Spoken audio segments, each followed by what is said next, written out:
Hey everyone, Coach Brandon here, and today we'll go ahead and go over a few of your exercises and kind of establish some cues to possibly improve them. So starting off with some of your squat videos. Um,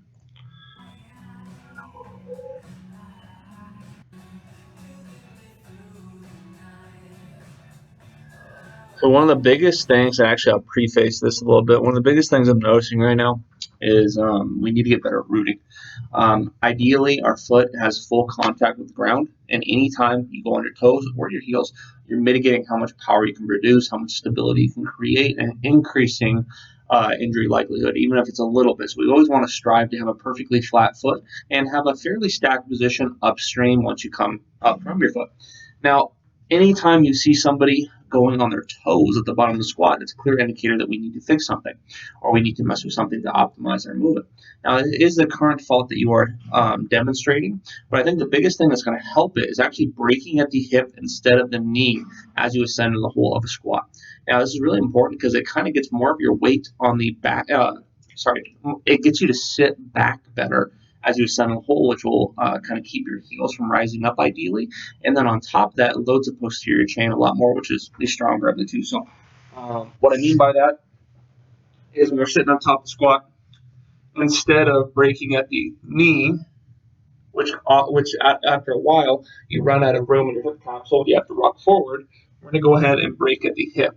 So we're going to break right here, and the first thing we're going to do is break at the hip, push your hips back, and then break at the knee, and sit down.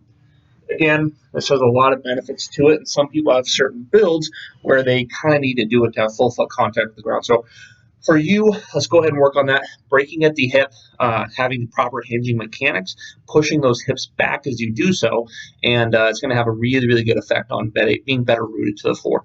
What I mean by that in the actual video, if you look here, right there, heels start to come up every rep.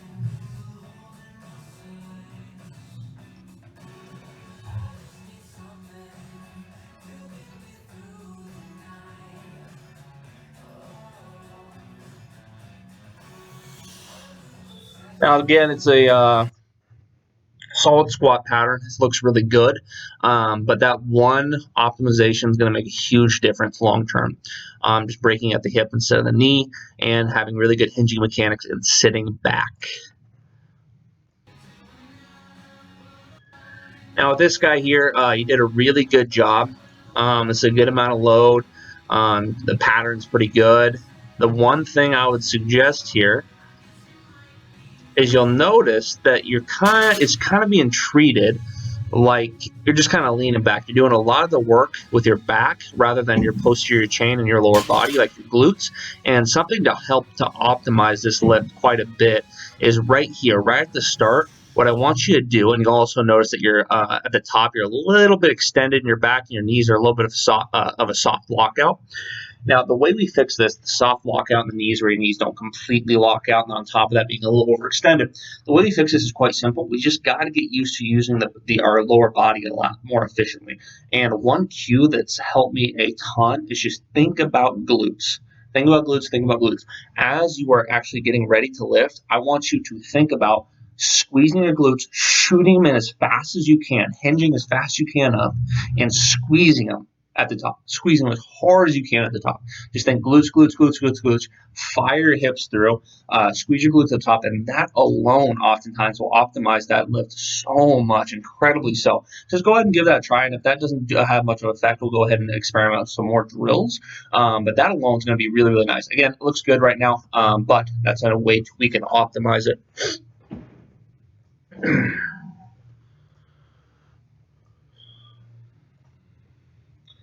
Front squat's looking great. Nothing to note here. It's looking really, really good. Yeah, nothing at all to note. And lastly, this guy. Right now, this is looking good. It's looking a lot better, like 10 times better. Really like the look of it.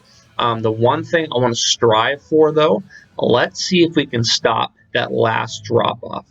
Let's see if we can manage to completely cut that out. So like right here, when we kind of plop down, again, it's way better, looks really good, and that alone is going to have tremendous effects of getting your body better used to being in an externally rotated position on top of a flexion at the hip. It's going to increase mobility, increase functionality. It's going to do an incredible amount. That's one of my favorite drills. That's helped me personally a lot, along with many of my clients. But at the same time, ideally, we have good enough control where we can control it and go nice and slow throughout without actually plopping down. So what I want to work on, and your goal should be to be at a point where, with the current height of plates that you have under your glutes right now, let's go ahead and see if we can master that range of motion. Let's see if we can own it. Let's see if we can go as slow as possible and control it throughout. And once you do so, I'm assuming within the next week or two, we'll decrease the height, decrease the height, decrease the height until you can master the entire range of motion from the ground.